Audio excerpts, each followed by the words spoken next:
She wasn't born into royalty. She had no riches, no army, no throne, just an orphan girl, raised in exile. A foreigner living under the shadow of the most powerful empire the world had ever seen. And yet, she was chosen, not by chance, not by beauty alone, by divine purpose, hidden behind palace walls for such a time as this. While kings drank from golden goblets and nobles whispered in secret chambers, a battle was brewing, not one fought with swords or soldiers, but with fasting, faith, and the courage to speak when silence could cost everything. Her name was Esther. And this isn't just the story of a queen, it's the story of how God used the most unlikely of heroes to rescue a people. In the days of King Xerxes, who ruled over 127 provinces from India to Ethiopia, his power stretched far and wide. From his throne in Susa, he reigned with unmatched authority. To showcase his greatness, Xerxes hosted a grand feast lasting 180 days, inviting nobles, princes, and military commanders from across the empire. Gold goblets shimmered. Royal wine flowed freely. And when those 6 months ended, he opened the palace to all in Susa, hosting a 7-day banquet in the royal gardens. Wine was served without limit. At the same time, Queen Vashti held a separate banquet for the women inside the palace.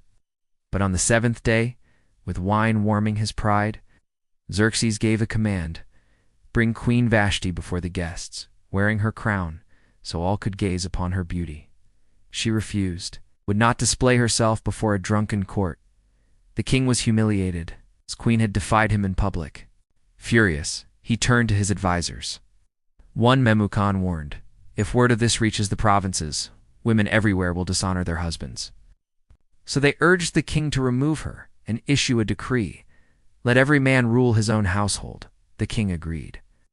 The order was sent across the empire, and Queen Vashti was banished.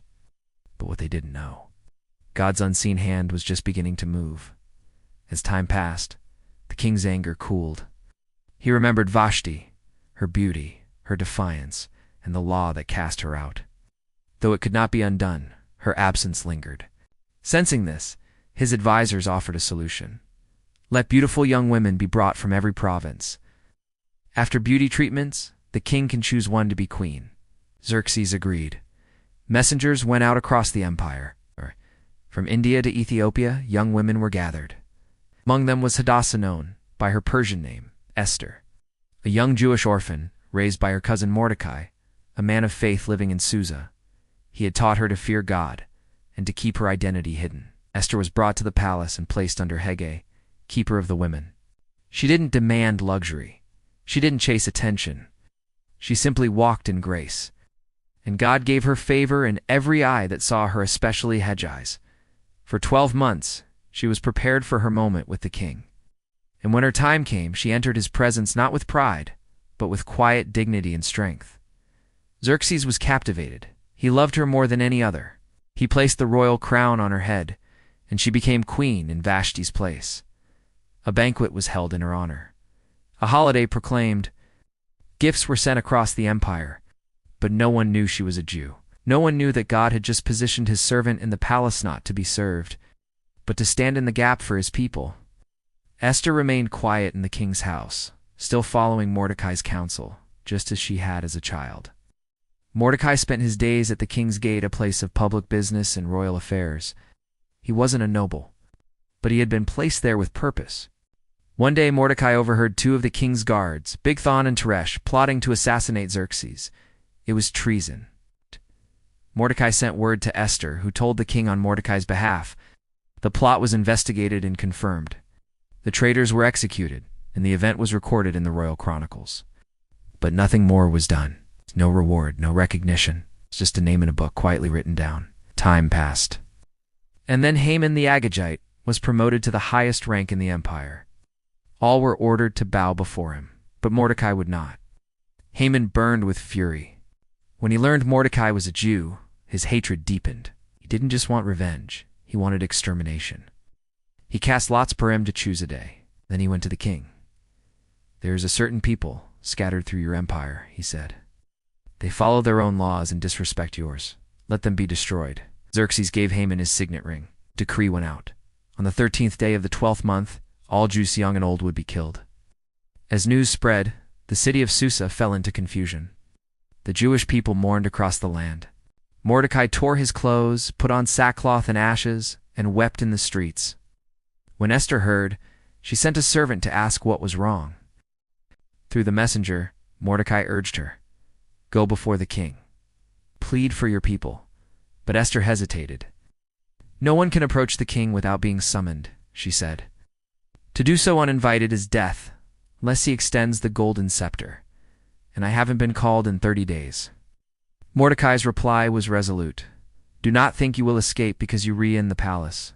If you remain silent, deliverance will come from somewhere else, but you and your family will perish. And who knows, perhaps you were made queen for such a time as this." Esther's fear turned to faith. She sent word, "Gather all the Jews in Susa, fast for me for 3 days. Then I will go to the king. Even if I perish, I perish." On the 3rd day, she put on her royal robes and approached the inner court. The king saw her standing there and extended the golden scepter. "What is your request, Queen Esther?" he asked. "Even up to half the kingdom, and it will be granted," she answered. "If it pleases the king, come today to a banquet I've prepared for you and Haman." The king agreed, and so they came. But Esther did not make her request that day. Instead, she invited them to return again the next day for a second banquet. The king agreed again. Haman's curiosity grew. That night, King Xerxes couldn't sleep. He asked for the book of the Chronicles to be read aloud.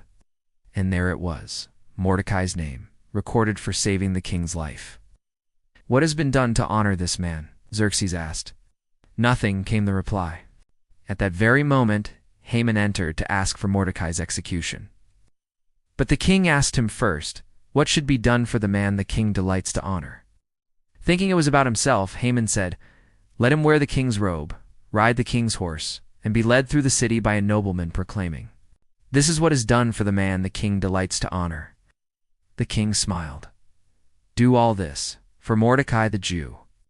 Haman's face fell, but he had no choice. He led Mordecai through the streets, declaring the very honor he had hoped for himself. Crushed and humiliated, he returned home. His wife warned him, "If Mordecai is a Jew, you will not prevail. You are already ruined." At the second banquet, the king again asked Esther, "What is your request?" "Even up to half the kingdom it'll be granted." With resolve, Esther answered, "Spare my life and the life of my people. We have been sold to be destroyed, killed, and annihilated." The king was stunned. "Who would dare do such a thing?" Esther pointed. "The enemy is this wicked Haman." Xerxes rose in rage and stormed out. Haman begged Esther for his life, but as he fell on the couch where she sat, the king returned and saw him. "Will he assault the queen while I'm in the palace?" he roared. "Will he assault the queen while I'm in the palace?" He roared. Haman was seized and hanged on the very gallows he had built for Mordecai. Justice had come. The king gave Haman's estate to Esther. She appointed Mordecai over it. Xerxes also gave Mordecai his signet ring, granting him authority. But the danger remained. The first decree could not be undone. The day of death still loomed. So Esther approached the king again. "How can I bear to see the destruction of my people?" Xerxes allowed a new decree. The Jews could defend themselves. Mordecai sent the message to all 127 provinces. Hope returned. Light replaced sorrow. On the 13th day of the 12th month, the Jews rose up. They defeated their enemies, 75,000 across the empire. In Susa alone, 800 were slain, including Haman's 10 sons, who were also hanged at Esther's request. But the Jews took no plunder. This was not about revenge. It was about survival. They rested, they celebrated. A day meant for destruction became a day of deliverance. To remember, the Jews established Purim aimed after the lots Haman had cast. Each year on the 14th and 15th of Adar, they would feast, rejoice, share gifts, and give to the poor. Mourning had turned to joy, grief to gladness. Mordecai rose to power, second only to Xerxes, clothed in royal blue and white. But it wasn't his title that made him great. It was his heart. He sought the good of his people and spoke peace to all. And though God's name is never mentioned in the Book of Esther, his fingerprints are on every page, every twist, every risk, every rescue. What was meant for destruction, God used for salvation. The story of Esther reminds us, even when God feels silent, he is never absent. Even when the odds are against us, he is already at work. And maybe, just maybe, you are where you are for such a time as this. Not by accident, not unseen, but chosen, positioned, called. Because the God who reversed the fate of a nation still writes stories of redemption today. And yours could be next.